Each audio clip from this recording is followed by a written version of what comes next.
الصلاة والسلام على محمد رسول حبيب كريم سمي عليم ونبي. أما بعد فأعوذ بالله من الشيطان الرجيم. بسم الله الرحمن الرحيم. قد قال الله تبارك وتعالى في الكلام المجيد والفرقان الحميد: ورضوان من الله أكبر. صدق الله العظيم وبلغنا رسوله النبي الكريم ونحن على ذلك لمن الشاهدين والشاكرين. مولاي صل وسلم دائما ابدا على حبيبك خير الخلق كلهم محمد سيد الكونين والثقلين والفريقين من قرب ومن أجمعين. يا رب بالمصطفى بلغ مقاصدنا واغفر لنا ما مدى يا واسع الكرم. ہزار بار بشور امدان ز مشک و گلاب ہنوز نام تو گفتن کمال نبی. حمد و صلاۃ کے بعد آباد اسی وقار اللہ رب العزت مالک جل وعلا کی دار بے کتاب قرآن مجید فرقان حمید کا مختصر حصہ تلاوت کرنے کا شرف عظیم حاصل کیا. دعا گو ہوں خالق ذوالجلال کے دربار گوہربار کے اندر کہ وہ مالک عظیم تلاوت کیے گئے حصے کا مفہوم کما حقوق بیان کرنے کی توفیق عطا فرمائے اور اس حاضری کو اپنی بارگاہ میں قبول فرماتے ہوئے ہم جیسے گناہگاروں کی نجات اور شفاعت کا ذریعہ بنائیں. اللہ رب العزت مالک کائنات نے ارشاد فرمایا: رضوان اللہ ورضوان من اللہ اکبر. اللہ کی رضا سب سے بڑی چیز ہے. اللہ کی خوشنودی بندے کے لیے سب سے بڑا مقام اور سب سے بڑا درجہ ہے. انسان جب اللہ کے قریب ہوتا ہے، اللہ کے نزدیک ہوتا ہے، تو وہ مختلف مقامات اور مختلف مراتب، مختلف درجات کو طے کرتا جاتا ہے. اللہ کے قرب کی منزلوں کو وہ بندہ اللہ کے فضل و کرم سے طے کرتا جاتا ہے، اللہ کے نزدیک ہوتا جاتا ہے. اور جب سارے مقامات طے ہو جاتے ہیں، ہر مقام، ہر منزل جب پیچھے رہ جاتی ہے، تو سب سے آخری مقام اللہ کی رضا کا شروع ہو جاتا ہے. اللہ کی خوشنودی کا شروع ہو جاتا ہے کہ انسان اپنے آپ کو رب کی رضا میں فنا کر دے، اللہ کی مرضی کے تابع ہو جائے، اور بس منشا اور مقصود یہ ہو کہ وہ میرا مولا مجھ سے راضی ہو جائے، میرا مالک مجھ سے راضی ہو جائے. انسان کی زندگی کا سب سے اعلیٰ مقام یہ ہے کہ بندہ جب سب کچھ اس پہ فدا کر دے، اس کے نام پہ وار دے. مال ہو وہ بھی اسی کے نام پہ فدا کر دیا جائے، اولاد ہو وہ بھی اسی کے نام پہ نچھاور کر دی جائے، حتیٰ کہ اپنی جند جان بھی اس کے نام پہ گول گھمائی جائے. تو پھر جا کے رب کائنات کی رضا ملتی ہے، اور پھر وہ راضی ہو کے کہتا ہے رضی اللہ عنہم و کہ نبی کے غلام وہ ہیں جن سے مالک راضی ہو گیا، جن سے رب راضی ہو گیا، وَرَضُوا عَنْهُ، اور وہ بھی اپنے مولا کی عطا اور کرم پہ راضی ہو گئے۔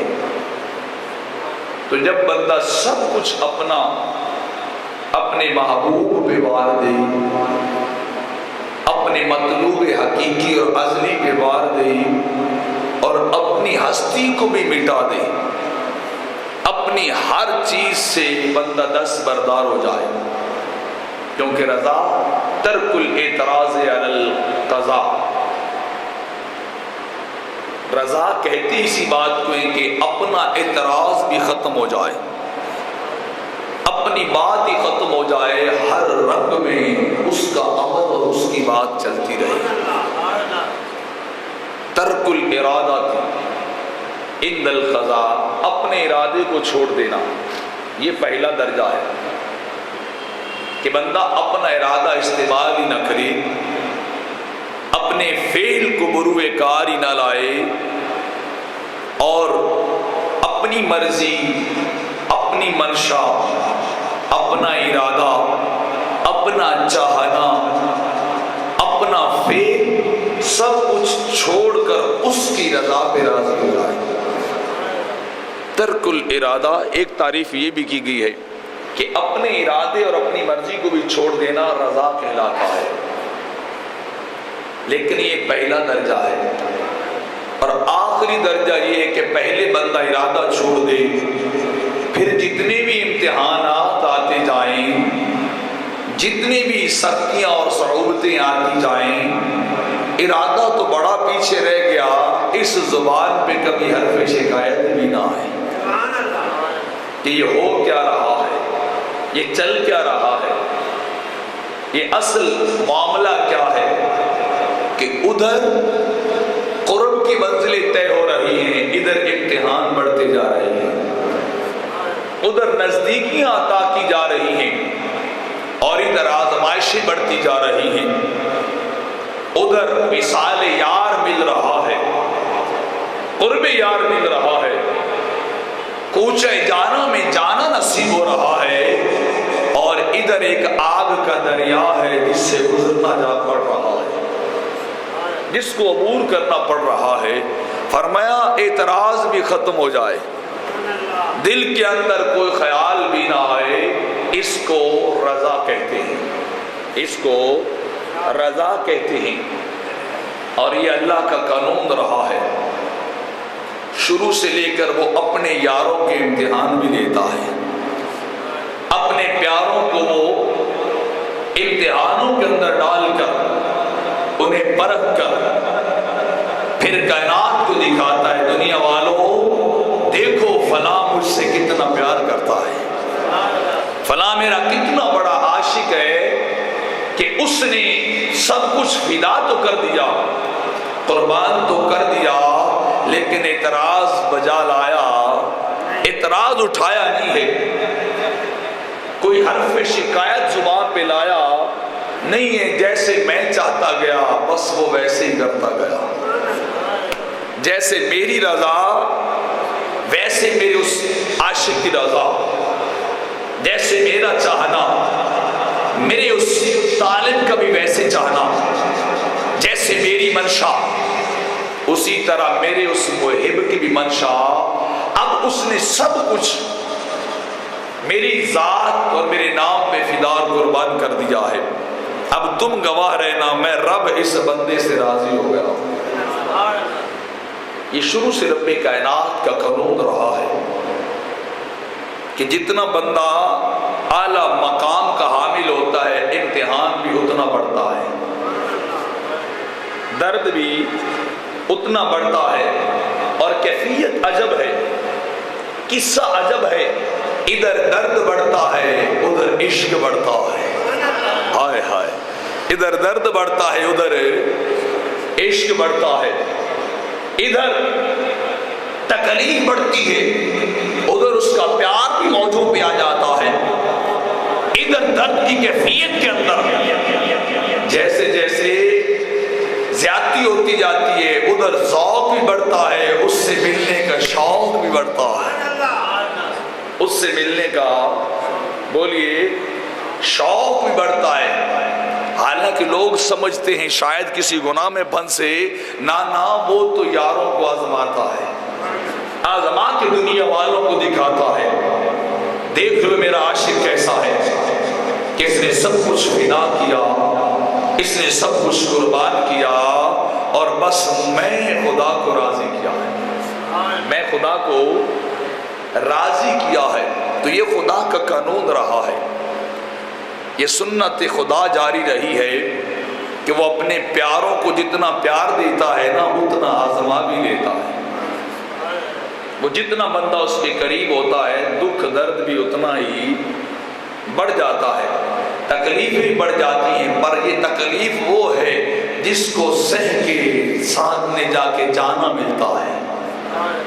دلدار ملا کرتا ہے، یار ملا کرتا ہے. حضرت ایوب علیہ السلام تھے، اللہ کے نبی کی مختلف روایات کے اندر آتا ہے عرصہ دراز تک 7 سال تھے یا 12 یا 30 سال تک امتحان کے اندر مبتلا رہے. پورے جسم کے اندر کیڑے پڑ گئے، پورے وجود کو کھاتے رہتے تھے، گوشت کو نوچتے رہتے تھے.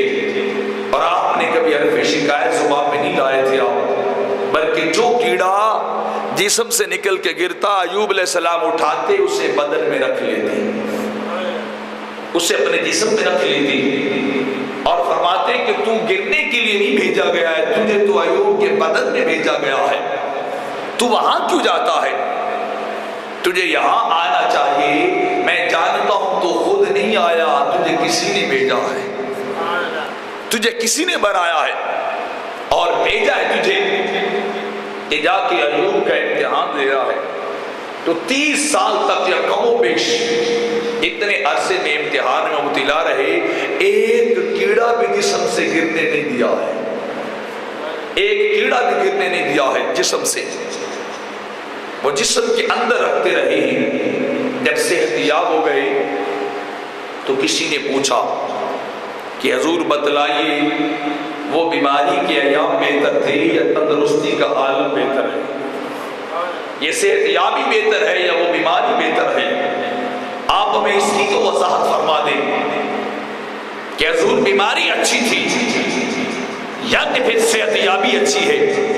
تو جب اس بندے نے سوال کیا تو ایوب علیہ السلام رونے لگ گئے. اللہ کے نبی کی آنکھوں سے چھم چھم آنسو روا ہے اور رو کے بتانے لگے کہ بندہ خدا ساری کائنات تو صحت کو مانگتی ہے، ساری کائنات تو رب کائنات کی بارگاہ سے تندرستی کو مانگتی ہے اور چاہتی ہے کہ مجھے صحت مل جائے، مجھے درد اور تکلیف نہ ملے. لیکن میں ایوب کا عالم یہ ہے، میری کیفیت یہ ہے کہ میں چاہتا ہوں مجھے تندرستی نہ ملے، مجھے درد اور تکلیف ملتی رہے، مجھے بیماری کا عالم ملتا رہے. تھوڑی سی کو کم کرنا، مجھے بیماری کا عالم چلتا رہے، وہ درد کی کیفیت چلتی رہے. میں چاہتا ہوں وہ مرض پھر سے لوٹ آئے، وہ مرض پھر سے لوٹ آئے، وہ درد کے ایام پھر سے لوٹ آئے. میں چاہتا یہ ہوں کہ کیفیت پہلے والی چلتی رہے. تو بندہ بڑا حیران ہو گیا. حضور سارا عالم تو رب کائنات کے دربار میں تندرستی اور صحت کا طلبگار ہوتا ہے، لیکن آپ یہ بیماری اور درد کیوں مانگتے ہیں؟ آپ کیوں رو رہے ہیں کہ وہ مرض مجھ سے کیوں چھن گیا، وہ امتحان، وہ کیفیت کیوں ختم ہو گئی؟ تو اللہ کے نبی نے جواب دیا تھا کہ اندر کی بات اور راز کی بات کو تو نہیں جانتا ہے کہ اندر کیفیت کیا چل رہی تھی.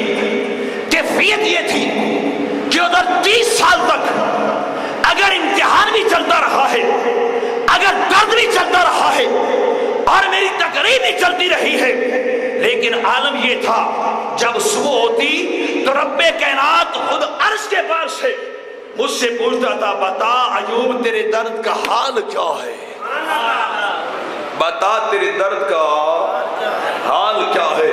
فرمایا صبح ہوتی وہ پھر بھی پوچھ لیتا، رب کائنات مجھ سے پھر بھی پوچھتا، عرش کے پاس سے پھر بھی نگاہ آتی ہے، پھر بھی صدا آتی تھی کہ یوں بتا تیرے درد کا حال کیا ہے، تو جب وہ صبح پوچھ لیتا تو اس کی عزت کی قسم ہے کہ سارا دن میرا اسی جس اور لذت کے اندر گزر جاتا، مجھے درد کا احساس بھی نہیں ہوتا ہے، مجھے درد کا احساس بھی ہوتا نہیں تھا۔ جب شام ڈھلتی تھی، جب رات کے سائے دراز ہوتے تھے، میری تکلیف حد سے بڑھ جاتی، میرا درد حد سے بڑھتا، میرا امتحان بڑھنے لگ جاتا۔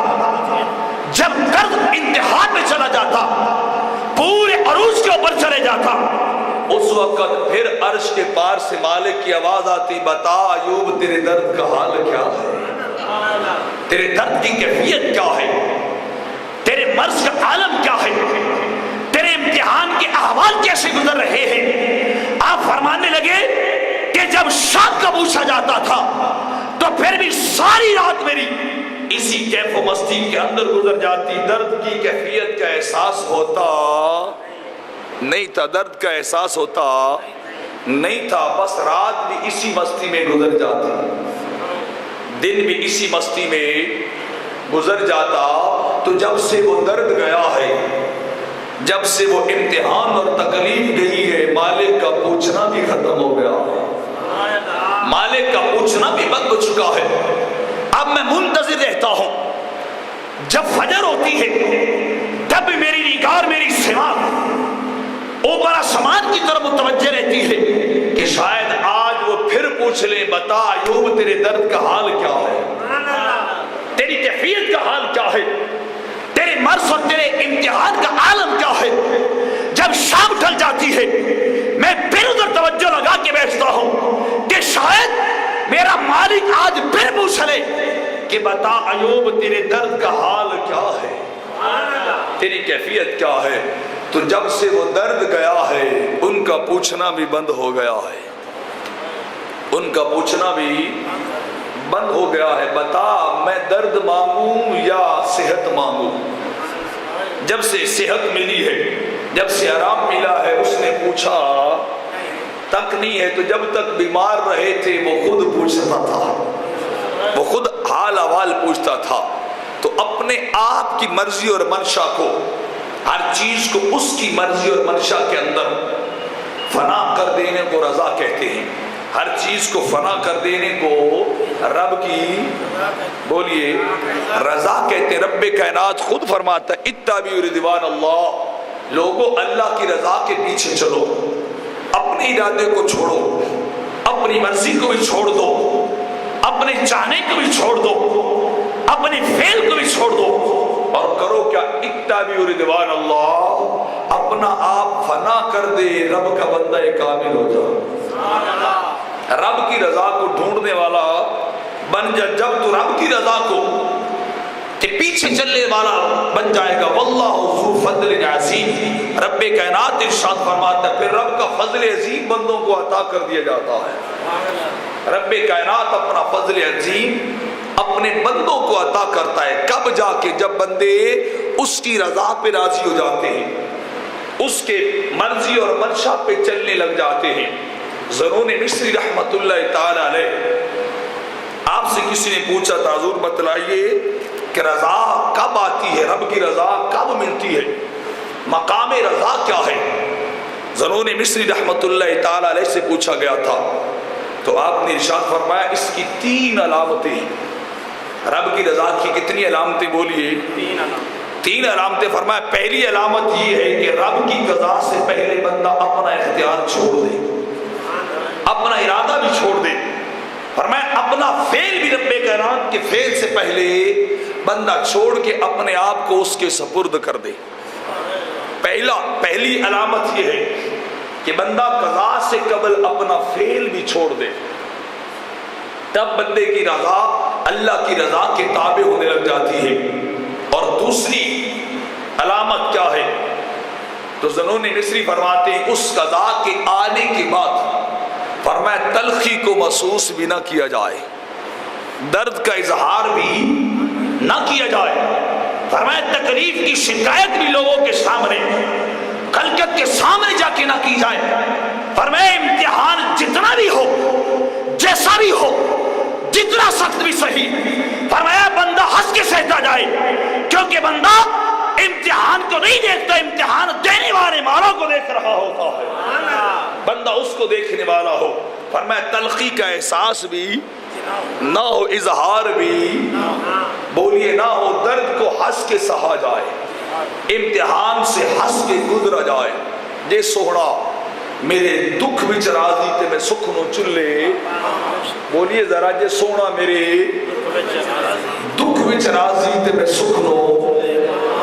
اگر وہ چاہے کہ بندے کو امتحان کے اندر مبتلا کر دیا جائے تو بندہ حرف شکایت لے کے نہ پھرے، بھاگا نہ پھرے ادھر ادھر۔ جب زکریا علیہ السلام کے اوپر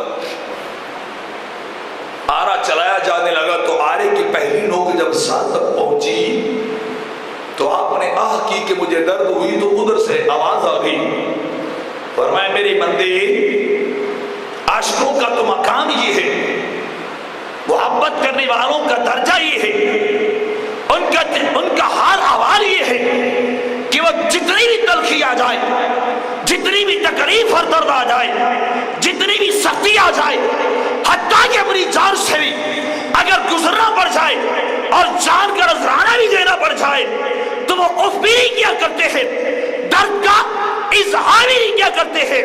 میرے زکریا تجھے آرے سے چلنا بھی پڑے گا اور اللہ کی رضا میں راضی بھی رہنا پڑ جائے گا۔ اتنا ڈھیلا نہیں، محبت سے بولیے سبحان اللہ۔ فرمایا آرا اپنے بدن سے گزروانا بھی پڑے گا، جسم کو دو حصے کروانے بھی پڑ جائیں گے اور آرے سے جسم کو چھدوانا بھی پڑ جائے گا، لیکن اف کی آواز نہیں آنی چاہیے، تلخی کا اظہار بھی بولیے نہیں ہونا چاہیے، ہنس ہنس کے سہنا چاہیے۔ تو فرمایا رضا کا دوسرا درجہ یہ ہے یا اس کی دوسری علامت یہ ہے کہ انسان جتنا بھی دکھ آ جائے، جتنی بھی سختی آ جائے، بندہ اس کا اظہار بلکہ اس کو دیکھ کے راضی ہو جائے، رب کو دیکھ کر راضی ہو جائے۔ اور تیسری علامت آپ ارشاد فرما رہے ہیں کہ جیسے جیسے مصیبت بڑھتی جائے عاشق کی محبت اور عشق بھی بڑھتا جائے، عشق اور محبت بھی بڑھتی جائے، یہ دونوں بڑھتے جائے، جیسے جیسے تکلیف سخت ہوتی جائے، درد بڑھتا جائے۔ فرمایا پھر درد کو نہ دیکھا جائے، درد کی طرف نگاہ نہ جائے، بلکہ درد دینے والے اس مالک اور امتحان کے اندر مبتلا کرنے والے رب کائنات کی ذات کی طرف انسان کی نگاہ اٹھتی جائے اور انسان ہر تکلیف کو بھولتا جائے، ہر درد کو بھول کر بس انسان کی نگاہ رب کائنات کی طرف اٹھتی چلی جائے۔ نعرہ تکبیر، نعرہ رسالت، نعرہ حیدری، اللہ محمد چار یار حاجی خواجہ قطب فرید۔ فرمایا وہ اپنے ہر چیز کو چھوڑ دے، حتیٰ کہ جیسے جیسے درد بڑھے ویسے ویسے مولا کا عشق بھی بڑھتا جائے، اس کی محبت بھی بڑھتی جائے، اس کا شوق ذوق اس سے ملنے کا وہ بھی بھڑکتا جائے۔ جیسے ظلم بڑھتا ہے پھر عاشقوں کا عشق بھی ویسے ہی بڑھتا چلا جاتا ہے۔ الگ الگ عاشقوں کی الگ الگ داستانیں ہیں۔ شیخ غوث محمد گوالیاری رحمت اللہ تعالی علیہ جب گوالیار کے اندر بیٹھ کے آپ نے تبلیغ کو شروع کیا تو ہندو راجے کو خطرہ محسوس ہوا کہ خلقت تو اس بابے کی طرف جا رہی ہے، اس بابے کے پیچھے لگ رہی، کیوں نہ اس بابے کو گوالیار سے نکالا جائے، در بدر کر دیا جائے، غریب الوطن بنا دیا جائے۔ آپ نے حکم، اس راجے نے حکم بھیجا آپ کی بارگاہ میں کہ راجہ کہتا ہے میری اس سلطنت کو چھوڑ کر کہیں باہر چلے جاؤ، ہم یہاں تمہیں رہنے نہیں دیں گے، تم خلقت کو اپنی طرف لا رہے ہو، لوگ چوک در چوک چلے جا رہے ہیں۔ اپنے سپاہی اور ہرکارے بھیجے اور کہا جاؤ شہر کا سامان، غوث محمد گوالیاری رحمت اللہ علیہ کا سامان اٹھاؤ، ہماری حدود سے باہر پھینکو، باہر نکال کے ان کے خانوادے کو بھی، ان کے مریدین کو بھی نکالو، سلطنت کی حدود سے باہر کرو۔ سپاہی گئے، انہوں نے سامان اٹھوایا، شیخ کو مجبور کر دیا رحمت اللہ تعالی علیہ کو غوث محمد کو بادشاح راجہ کا حکم ہے آپ یہاں رہ نہیں سکتے. اٹھایا سامان لے گئے. مملکت اور ریاست کی حدود کی طرف جا رہے. جنگل کا علاقہ شروع ہوا. 500 سپاہیوں کا وہ دستہ تھا جو لے کے جا رہا. دیکھا بہت سارے مسلمان لوگ ہیں ساتھ. سامان بھی بڑا وافر ہے, زر و جواہرات بھی ہیں, جانور بھی بھرے ہوئے ہیں, اور ہم تو انہیں وطن سے نکالنے جا رہے ہیں. نیت بدل گئی. کیوں نہ ان کا سامان بھی لوٹ لیا جائے, کیوں نہ زر و جواہرات بھی چھین لیے جائے, کیوں نہ ان سے سب کچھ چھین کر انہیں اپنی حدود سے باہر نکال دیا جائے. یہاں تو بادشاہ بھی دیکھنے والا نہیں ہے, یہاں ہمیں کوئی نظر آنے والا یا دیکھنے والا نہیں ہے. جب سپاہیوں کی نیت بدلی دستے کی تو انہوں نے مال چھیننا شروع کر دیا. جب مال چھینتے گئے, شیخ غوث محمد گوالیری رحمت اللہ تعالی علیہ حضرت خاموش ہو کے بیٹھتے رہے, اللہ کی رضا پہ راضی رہے کہ اب اگر پہلے وطن سے نکلوالا تب بھی راضی ہے, اگر اب سامان لٹ رہا ہے تب بھی اس کی رضا پہ راضی ہے, تب بھی اس کی رضا پہ راضی ہے.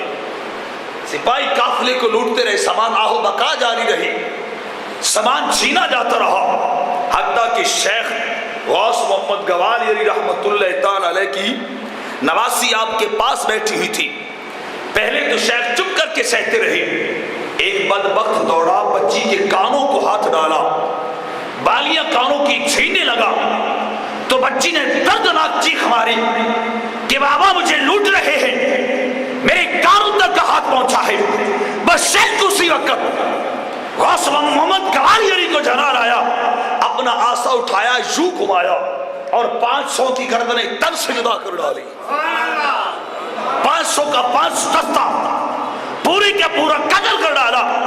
لیکن مقام رسا چل رہا تھا کہ شیخ اگر دوسرے لٹتے رہے تو تیرا آسا جلا نہیں تھا, تیرے ہاتھ کو حرکت بھی نہیں آئی تھی, تجھے جلال بھی نہیں آیا تھا.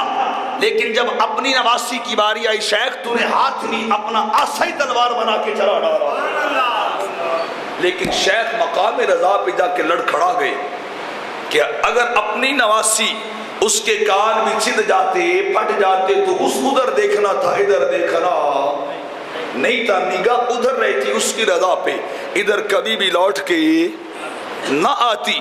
اسی وقت آواز درجہ مرتازین سے نکالے گئے.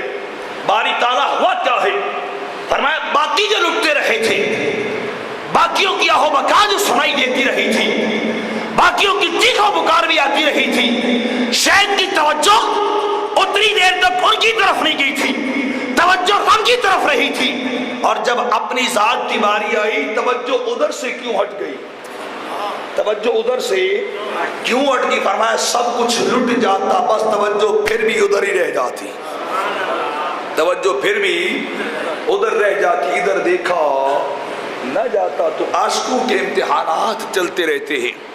عاشقوں کے امتحانات الگ الگ مقامات اور الگ الگ اوقات میں چلے ہیں.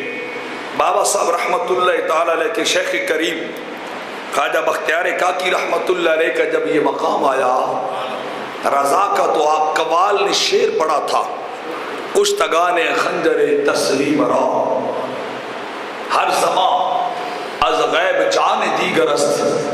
اس نے شعر پڑھا تھا, کشتگان خنجر تسلیم را, جو اپنا آپ مولا کے سپرد کر دیتے ہیں, اپنی مرضی کو, اپنی منشا کو, اپنے قول اور فعل کو, ہر چیز کو اس کی رضا کے سپرد کر دیتے ہیں, حتیٰ کہ اپنی جان اور زندگی کو بھی اسی کے نامے لگا دیتے ہیں. اب ہمارا کچھ نہیں رہا, اب تم جانو تمہارا کام جانے, اب تم جانو تمہارا کام جانے. جب یہ مقام آیا تو شعر پڑھا گیا, کشتگان.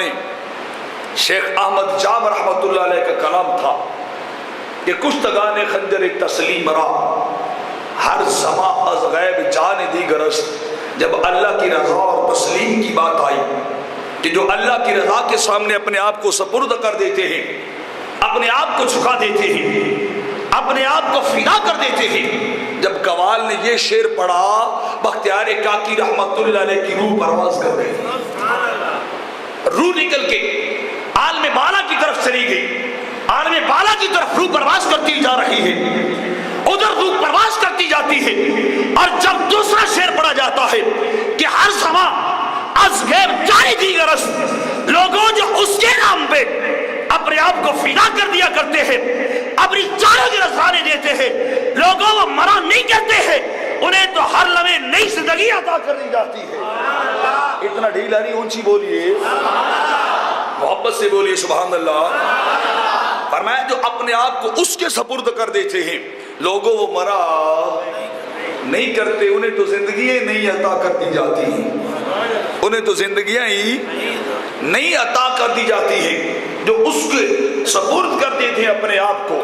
حتیٰ کہ ایک روایت کے اندر آتا ہے 3 دن ماجرا چلا، دوسری میں آتا ہے 7 دن تک چلتا رہا، قوالی چلتی رہی، محفل سما جچی رہی، سجی رہی، اور یہی شعر دہرایا جاتا رہا کہ گستگان خنجر تسلیم را، جو اپنے آپ کو اس کے سپرد کر دیتے ہیں، اس کے نام پہ وار دیتے ہیں، وہ مرا نہیں کرتے، وہ تو زندہ و جاوید ہو جاتے ہیں۔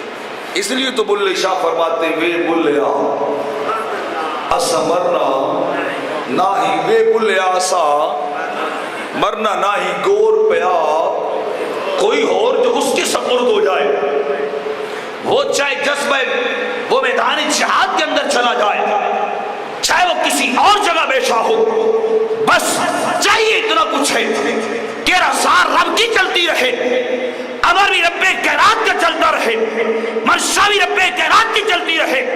جب رب کائنات کا امر چل جاتا ہے اور بندہ اپنے آپ کو فنا کر دیتا ہے، وہ عالم کوئی بھی ہو، وہ جہان کوئی بھی ہو، لوگوں وہ مرا نہیں کرتے، وہ زندہ و جاوید ہمیشہ کے لیے ہو جایا کرتے ہیں، وہ تو زندہ و جاوید ہو جاتے ہیں۔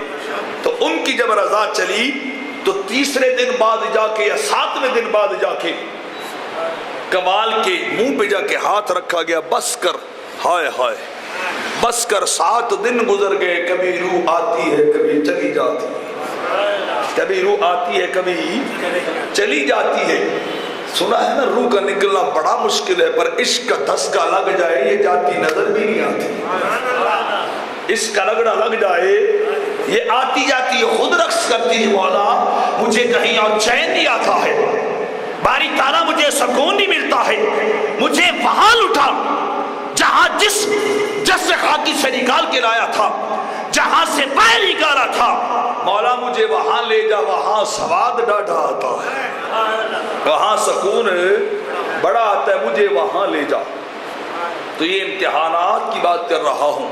مرزا مظہر جانا رحمت اللہ تعالی علیہ، قاضی ثناء اللہ پانی پتی کے شیخ، ایک بدبخت نے حملہ کیا، خنجر مارا تو آپ تڑپنے لگ گئے، اور تڑپ تڑپ کے آپ نے شعر لکھا، زخم دل مظہر مبادہ مشبت، زخم دل مظہر مبادہ مشبت، ہوشیار باش او مظہر، یہ زخم دل درست نہ ہو، یہ زخم دل ہر کوئی مانگتا ہے زخم درست ہو جائے، زخم درست ہو جائے، زخم دل مظہر مبادہ مشبت، مظہر یہ زخم دل اسی طرح رشتہ رہے، یہ اسی طرح تڑپاتا رہے، یہ اسی طرح تجھے ستاتا بھی رہے، یہ تجھے درد اور کفیل کے اندر اسی طرح مبتلا رکھے، مظہر ہوشیار رہنا کہیں یہ نشانی اس کے درد کی مٹ نہ جائے، اتنا ڈھیلا نہیں، محبت سے بولیے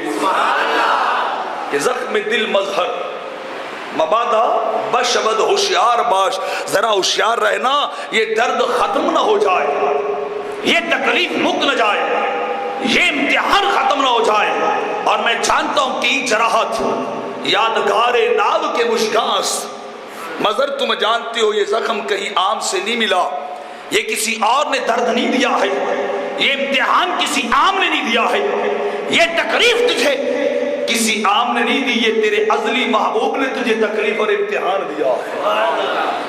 یہ کہاں سے ملا درد؟ ادھر سے ملا ہے، تو درد کی نشانی باقی رہنی چاہیے، درد کی نشانی باقی رہنی چاہیے۔ نصیر الدین محمود چراغ دہلوی رحمت اللہ تعالی علیہ چشت اہل بہشت کے سرخیل ہیں، جب آپ پہ ایک قاتل نے حملہ کیا اور زخمی کر ڈالا، پکڑ لیا، اور پکڑ کے فرمانے لگے مہربانی کر یہاں سے بھاگ جا، یہاں سے بھاگ جا۔ قاتل حیران ہوا، میں قتل کر رہا ہوں، زخمی کر دیا، قابو بھی آ گیا ہوں۔ کہتے ہیں مہربانی کر یہاں سے نکل جا، یہاں سے نکل جا، دوڑ جا، یہاں سے بھاگ جا یہاں سے۔ کہیں ایسا نہ میرا کوئی مرید یا میرا کوئی محبت کرنے والا اگر آ گیا تو وہ تجھے تکلیف میں مبتلا کر دے گا، وہ تجھے درد میں مبتلا کر دے گا۔ مہربانی کر چلا جا، میں جانتا ہوں تو بہانہ ہے، تو بہانہ ہے، درد کا تکلیف کا بہانہ ہے، اور حقیقت کو میں جانتا ہوں تو تکلیف دینے نہیں آیا، تجھے تو کسی نے بھیجا ہے، تجھے تو کسی نے بولیے بھیجا ہے مجھے تکلیف دینے کے لیے۔ امام زین العابدین کے پاس مجھے بات یاد آ گئی، امام عالی مقام کے قاتلوں میں سے ایک بندہ مدینے میں آیا، امام زین العابدین نے پکڑا، اپنے کاشانہ پہ لے گئے، جا کے مہمان نوازی کی، جا کے اس کو ٹھنڈا پانی بھی پلایا، اور ٹھنڈا پانی پلا کے بڑی خاطر و مدارات اس سے کی، بڑی مہمان نوازی کی، بڑے اس کے ناز نخرے اٹھائے۔ جب وہ جانے لگا اس نے کہا لگتا ہے زین العابدین تو نے مجھے پہچانا نہیں ہے، تو نے مجھے پہچانا نہیں ہے۔ جب اس نے اتنی بات کی زین العابدین رضی اللہ تعالی عنہ کی آنکھوں سے لڑی جاری ہو گئی، فرمایا تجھے کیسے نہ پہچانوں جو بابا کا قاتل ہو، تجھے کیسے نہ شناسائی کروں، تیری پہچان کیسے نہ آئی، میں جانتا ہوں کہ میرے باپ کا قاتل تو ہے۔ تو اس نے پلٹ کے پوچھا پھر قاتلوں سے اتنی مہربانی بھی بھلا کیوں ہے، قاتلوں پہ اتنی کرم نوازیاں کیوں ہے، اتنی نوازشیں قاتلوں سے کیوں ہے؟ تو امام زین العابدین فرمانے لگے تھے بس بتانا یہ چاہتا ہوں وہ تم تھے یہ ہم ہیں، وہ تم تھے یہ ہم ہیں، کہ تم نے ہمیں تپتے صحرا کے اندر رلا کے قتل کر ڈالا تھا، اور نبوت کے خاندان کے نبوت کے خیموں کو آگے بھی لگائی تھی، اور پانی بند کر کے مارا تھا، اور وہاں جہاں پانی ملتا بھی نہیں تھا۔ اور دیکھ میں تیری ناز نخرے اٹھا رہا ہوں، میں تیرے ناز نخرے اٹھا رہا ہوں۔ جب میں نے پہلی نظر اٹھا کے دیکھا تھا تجھے پہچان گیا تھا، یہ آنے والا میری بابا کا قاتل آ رہا ہے۔ ہم جانتے وہ امتحان تھا، ہم تو اس امتحان سے گزر رہے تھے، اس امتحان کے اندر سے ہم گزر کر اپنی مولا کو راضی کر رہے تھے۔ تو محمود نصیر الدین محمود چراغ دہلوی رحمت اللہ تعالی علیہ اسے کہہ رہے جلدی کر بھاگ جا، یہاں سے دوڑ جا، کوئی آ کے تجھے پکڑ نہ لے، تجھے آ کے کوئی تکلیف نہ میں مبتلا نہ کر دے۔ اور پھر جو شعر پڑا اپنی رضا کا، نصیر الدین محمود چراغ دہلوی نے حد کر ڈالی۔ آپ نے ارشاد فرمایا چو حوالت ہائے ای ضربت سے جائے دیگرست۔ لوگوں نے پوچھا حضور یہ کیا ہو گیا آپ کے ساتھ، یہ معاملہ کیا ہوا ہے آپ کے ساتھ، یہ زخمی ہو گئے اور پورا جسم چھلنی ہوا پڑا ہے؟ تو شیخ نصیر الدین محمود چراغ دہلوی فرمانے لگے چو حوالت ہائے ای ضربت سے جائے دیگرست۔ لوگوں کیا پوچھتی ہو یہ زخم کہاں سے ملا، سے جائے دیگرست، یہ یہاں سے نہیں ملا، یہ درد وہاں سے ملا ہے، یہ درد بولیے یہاں سے نہیں ملا وہاں سے ملا ہے۔ ننگم آیت گر بگویم از فلا رجیندہ اب، فرمایا مجھے شرم آتی کہتا پھروں اس نے حملہ کر دیا ہے میرے اوپر، اس نے حملہ کر دیا ہے، اس نے خنجر کو چلایا ہے اور مجھے زخمی کر ڈالا ہے۔ فرمایا ننگم آیت اگر مجھے شرم آتی ہے گویم از فلا رجیندہ اب، کہ مجھے فلاں نے درد میں مبتلا کیا ہے، تم نہیں جانتے یہ درد تو میرے محبوب نے مجھے عطا کیا ہے، یہ درد اس محبوب نے مجھے عطا کیا ہے۔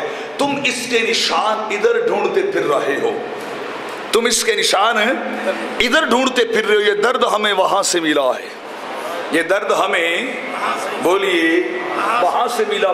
لوگوں نے بڑا پوچھا حضور بتلائیے، ابھی پکڑ کے لاتے، فرمایا میں کس کا نام لوں، میں کس کا نام لوں، اس ضربت سے جائے دیگرست، یہ تو کسی اور مقام سے درد ملا ہے، اس کو تو میں نے سانب کے رکھنا ہے، اس کو میں نے سنبھال کے رکھنا ہے اور اپنی نشانی بنا کے رکھنا ہے، اپنے لیے سب کچھ بنا کے رکھنا ہے کہ یہ درد میرے محبوب نے مجھے عطا کر دیا ہے۔ یہ درد میرے محبوب نے مجھے عطا کر دیا ہے۔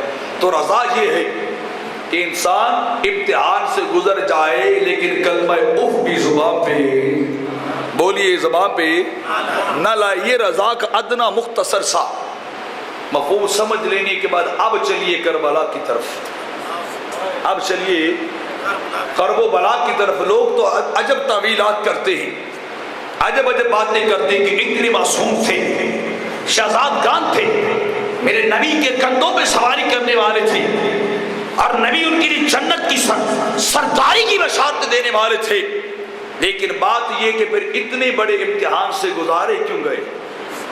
اتنے بڑے امتحان سے گزارے کیوں گئے؟ تو اس لیے گزارے گئے رضوان من اللہ اکبر۔ کربلا کے اندر جا کر، کربلا کی تبدیل ریت کے اوپر جا کر، جانوں کے رضانے دے کر، خاندان رسالت اپنے خون سے دین کو شرح کرتے ہوئے بس بتائیے رہے تھے کہ لوگوں اور کچھ بھی نہیں تھا، اور ہمیں کچھ بھی نہیں چاہیے تھا، حسین کا منشا یہ تھا کہ بس رب کائنات حسین سے راضی ہو جائے، رب کائنات راضی ہو جائے۔ حسین تو رب کو راضی کرتا پھر رہا ہے، حسین تو رب کو کربلا کے اندر آ کے مولا کو راضی کر رہا ہے۔ خدا کرے مولا کی رضا مل جائے، مولا کی رضا مل جائے۔ چاہتے تو ٹال بھی سکتے تھے، چاہتے تو ٹال بھی سکتے تھے اس امتحان کو، لیکن پھر لوگ کیا کہتے؟ نبوت کا خاندان جب امتحان کی باری آئی میدان چھوڑ کے چلا گیا۔ فرمایا قیامت تک کے لیے بات بن جائے گی کہ نواز رسول وقتی امتحان رضائے ربی کو چھوڑ کر اپنے نرم گداز بستر کے اوپر ناز رکھوں کے اندر بیٹھے رہے تھے۔ لوگوں حسین اپنا وطن بھی چھوڑ سکتا ہے، حسین اپنے نانے کا شہر بھی چھوڑ سکتا ہے، حسین ہر ناز رکھنا، ہر سہولت کو چھوڑ سکتا ہے، رب کی رضا کو حسین کبھی نہیں چھوڑ سکتا۔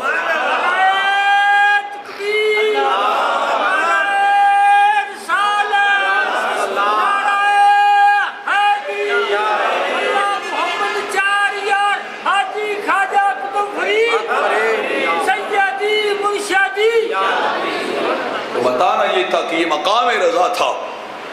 پھر آگے اس اگر داستان کے اندر بندہ چلا جائے تو 6 ماہ کے علی اصغر کو بھی اٹھا کے خود لا رہے ہیں، ہائے مولا میں نے اپنی مرضی ختم کر ڈالی، میں نے اپنی منشائی ختم کر ڈالی ہے، اب جیسے تو راضی ہوگا، جیسے تو پسند کرے گا، جیسے تو چاہے گا، حسین اسی طرح ہر قربانی دیتا جائے گا، حسین ہر امتحان کے اندر سے گزرتا جائے گا۔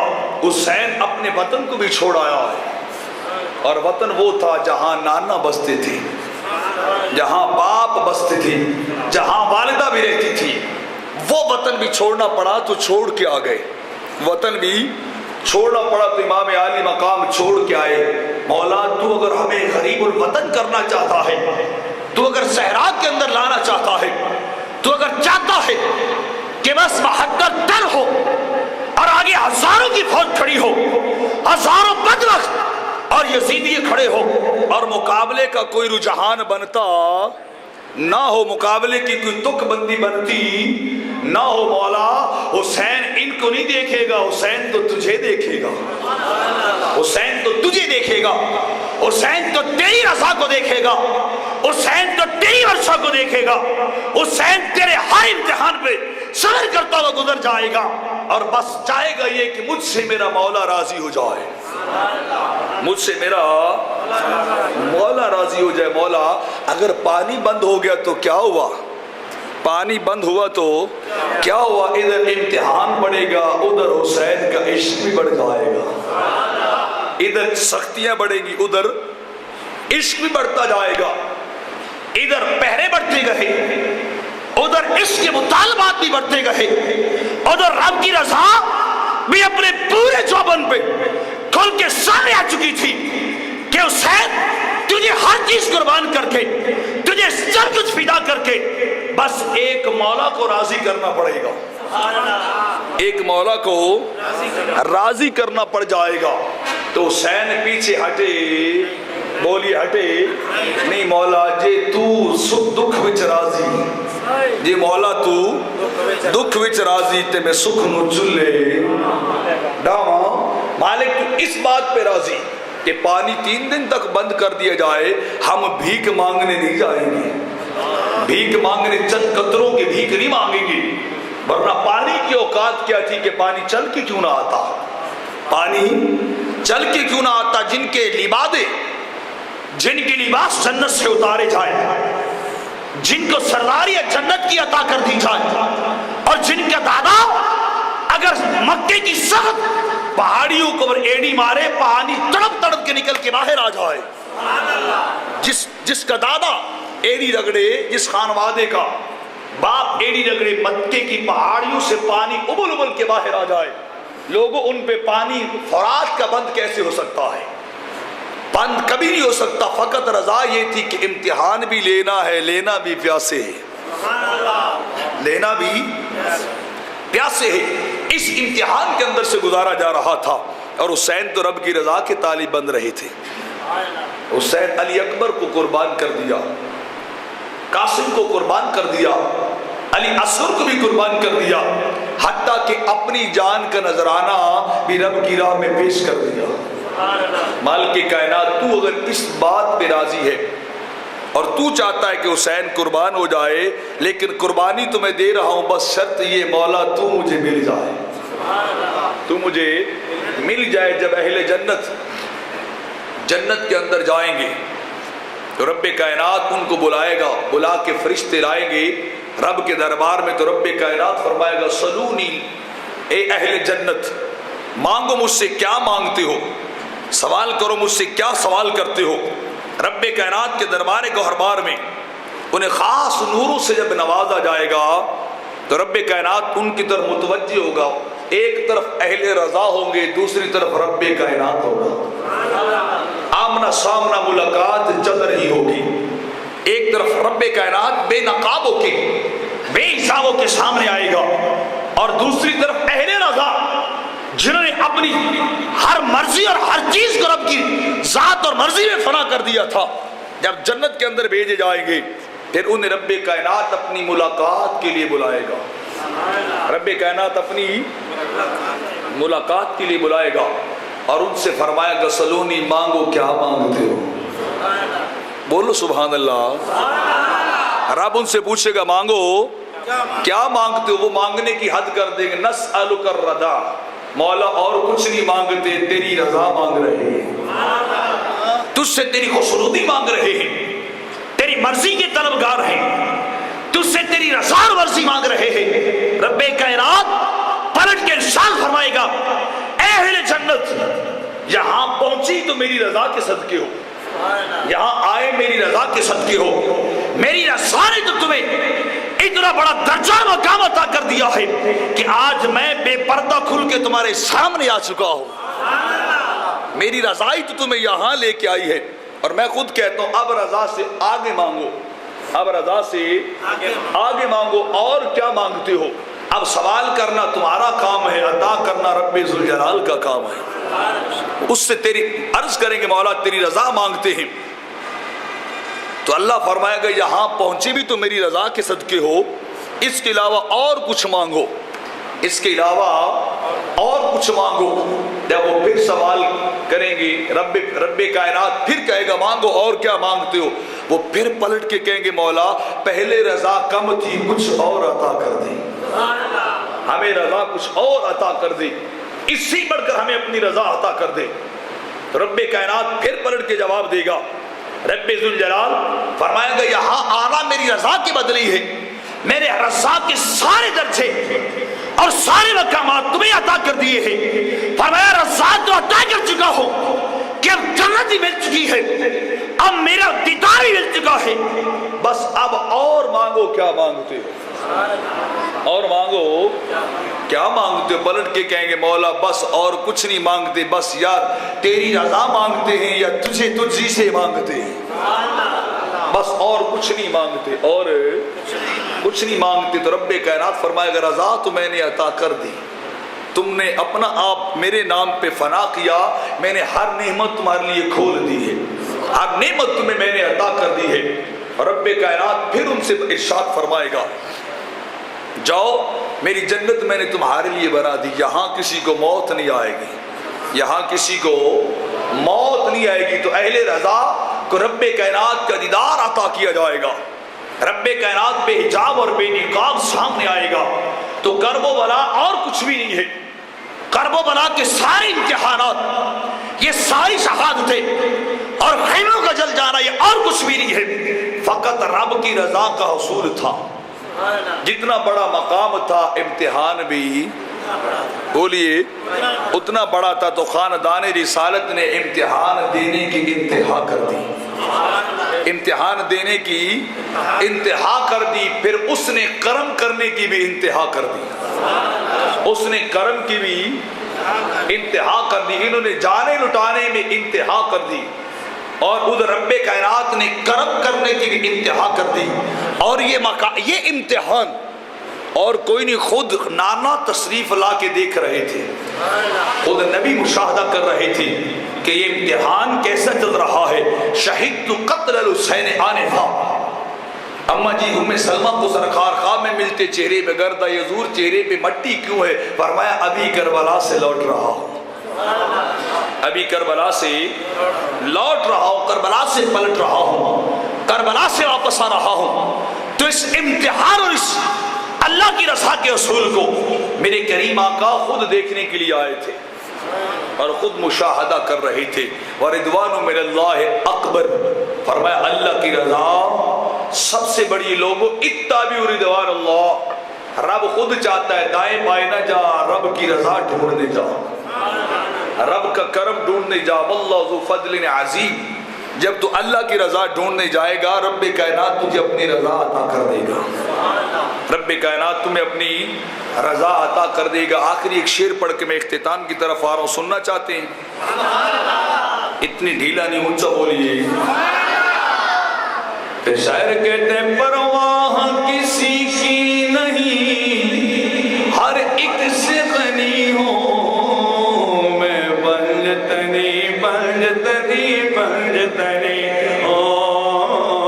میں, بنجتنی. میں دیکھ رہا ہوں کون پنج تن سے پیار کرتا ہے, نبی کی آل سے کون پیار کرنے والا ہے. میں پنجتنی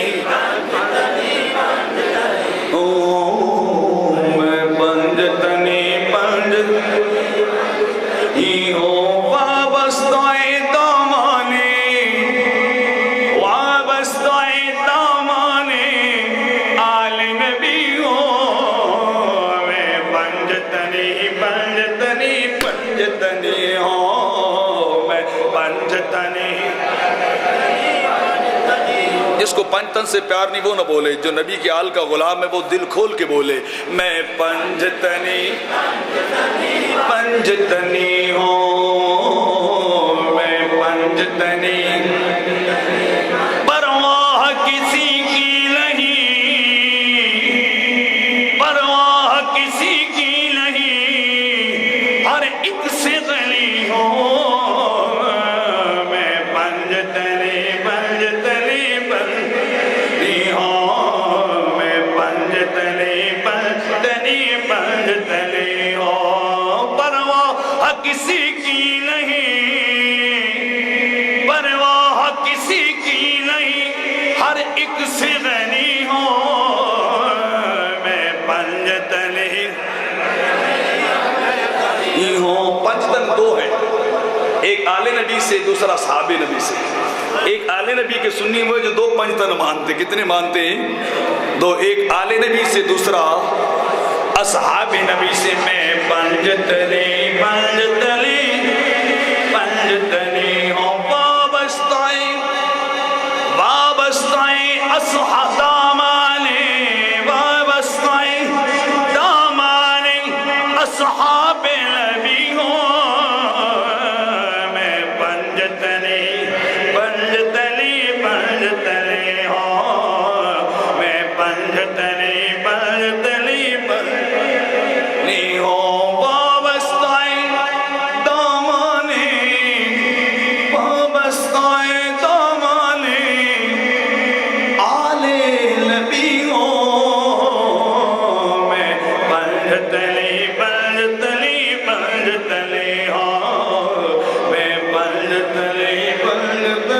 بند تنی ہو